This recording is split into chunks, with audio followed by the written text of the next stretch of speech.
Welcome back for another exciting edition of Madison the Border Collie. If you recall, Madison is with us for a 5-week board and train program.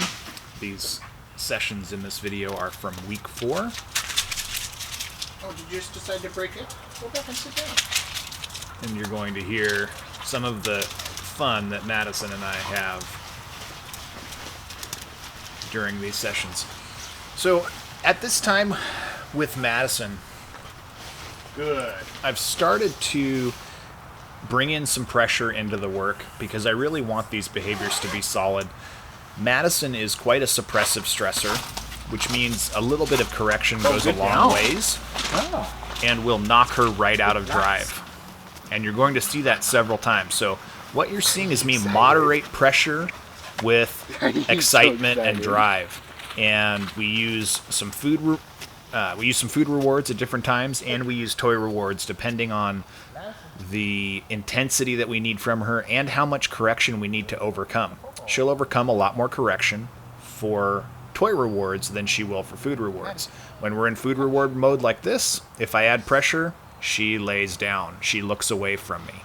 And so toy reward is a way to bring up her arousal level to where she can tolerate more. And I've cut out reps where it's just repeats and things like that in these early stages. So you will see some chop edits as we go through, but I'm just getting rid of repetition.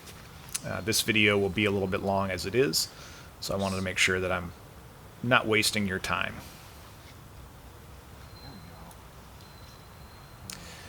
Madison came to us a little sled dog. She had no ability to walk on a collar. And so we spent a lot of time in the early stages of our work just working on polite leash walking, which did not leave us a lot of time early on anyway to build focused healing. Those are actually two different skills, going for a walk and focused healing. And so in week 4, I really wanted to get this underway and started to bring some of these skills around for Madison. Again, we're using food reward. Oh, and there she vocalized a little bit. That was not a hard correction. That was a very minor prong collar pressure, and she vocalized for us. You're going to see Madison is actually very, very soft in terms of physical stimuli. We've also doubled up prong collar and e-collar to give her some directional support, and I actually found that the e-collar stressed her out less than the prong collar.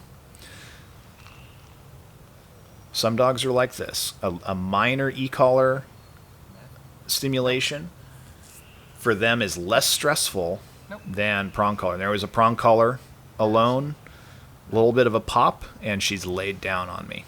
So I've got to recover her drive if I'd like her to continue to work for me. And so I make a decision here. Drop the leash. Show her some love. Remind her that she actually does trust me. And continue the work.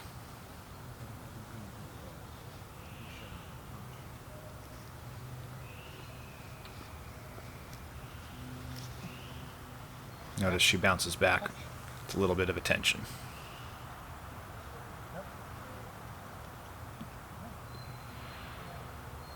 Nice foot target here. With good duration.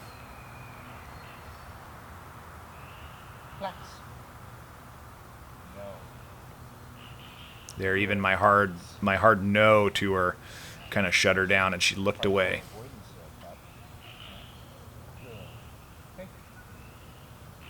She's not too happy about the amount of pressure she's getting in this session. It's one of the early ones where we introduce pressure, and so I'm really gauging what she gives me for that little bit of pressure. Pressure in this sense is just, she doesn't get to make a choice to do her own thing anymore. And we don't have to hope that the reward is good enough to get her to do it. The pressure means she actually has to do it. And as you see, it suppresses her drive quite a bit. That's why we brought the toy out, get her a little more excited about the work. Notice her tail is going again. She's quite a bit happier. And during toy reward mode, she will tolerate a lot more pressure without loss of drive. Just cut some reps out there. But I've put the toy underneath those foot targets. So she's kind of cheating back towards that. And we've gone back to revisit some of our early leash pressure work that was just polite leash walking. And she's being asked right here to ignore that the toy is somewhere. She knows where it is. She knows it's under those foot targets. She saw me put it there. But she has to walk politely on the leash and comply. She's actually doing quite well. Good. I'm not doing a ton of rewarding here, just good markers. And we'll start to stretch out the duration of these behaviors for more periodic and random rewards. Of course, we go back into fetch sessions where it's reward non-stop. I mean, it's rep, reward, rep, reward. But we also want to build her duration. She's a super fun dog. I love Madison. Minor, very minor leash pressure.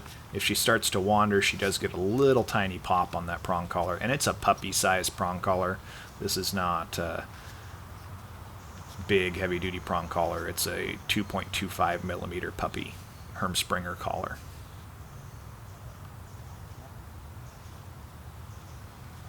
Edited out a couple minutes where I was out of frame there, or a minute or so. Continuing on, same exercise.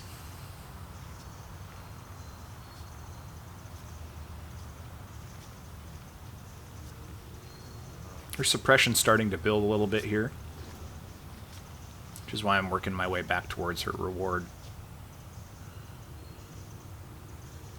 Here I'm going to give a little pressure just for the implied automatic sit. There we go. A little bit of food reward. Just keep her in drive.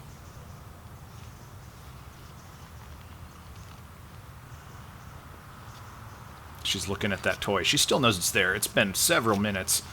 She absolutely knows where her toy is. I would catch her.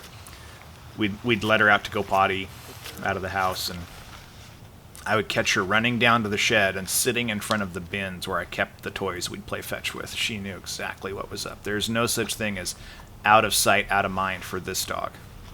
Some of our dogs, absolutely. You put something away, they forget it exists. Not Madison. Here we're working on some of our focused healing skills. I wanted to put these back to back because I want to make sure that everyone understands these are two different skills.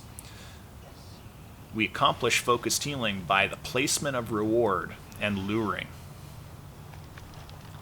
And we build this skill very methodically, forward and reverse, and then we build in the turns.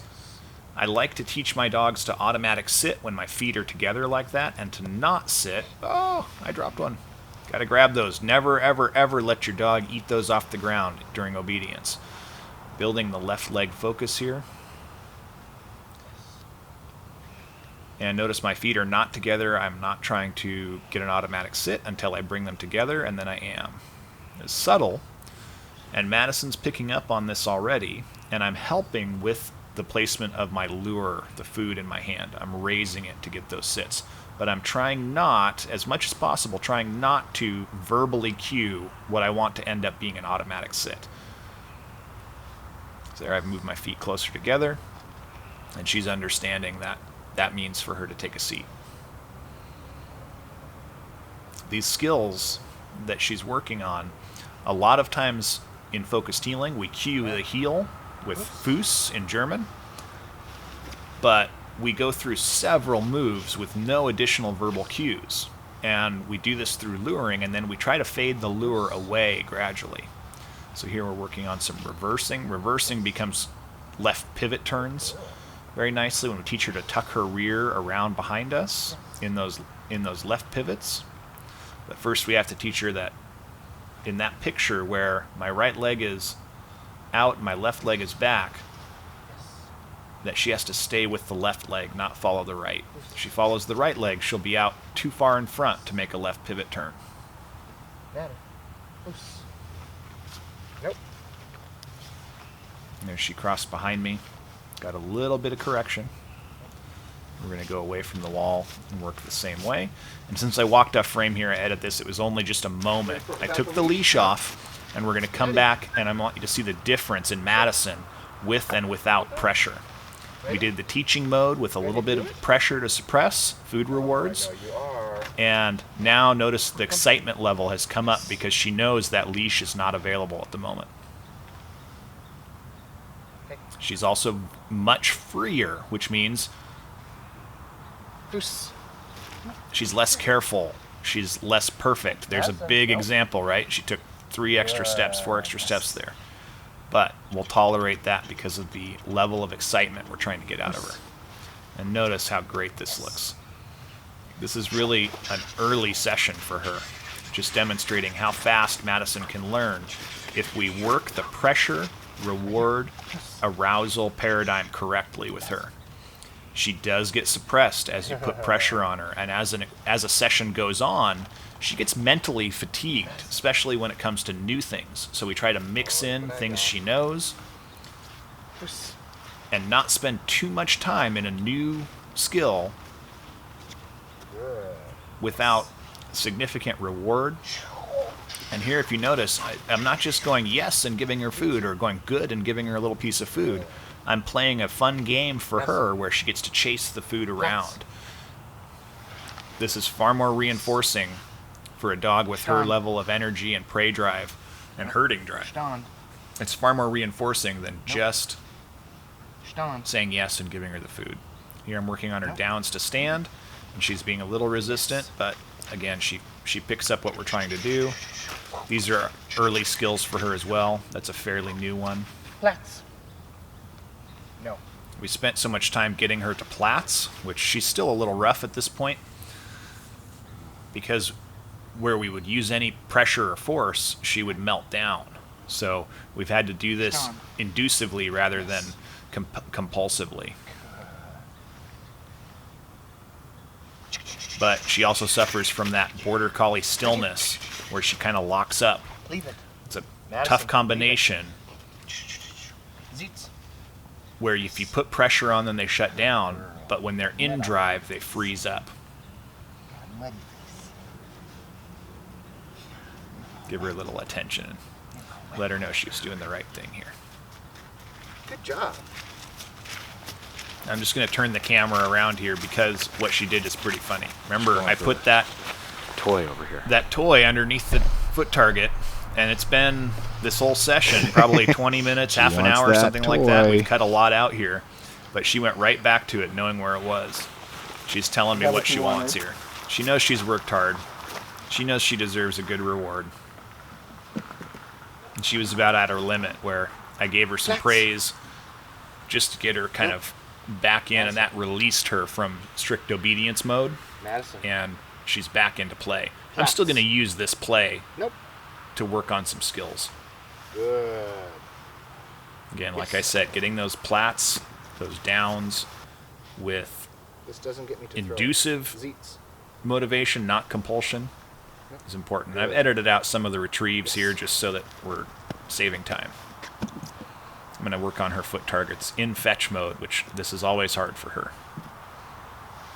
There she goes. She offered it. I'm using it a little bit like a crutch for her. She gets something out of it. She gets to get higher and hopefully get me to grab the toy faster rather than holding my hand flat and making her hit my hand with the toy. This gives her like a little bit of a stepping stool. Good. Good. I'm not playing a ton of tug-of-war with her after those initial tug sessions because she got sticky enough with the toy that I didn't want to overdo the object commitment. If I continue to play tug with the dog like this, she'll get really sticky, but Madison was doing just fine there. Hope you've enjoyed week 4 for Madison, week 5, and I videoed a private session with Madison's owners that we will show coming up. Thanks for sticking with us. Semper Audax.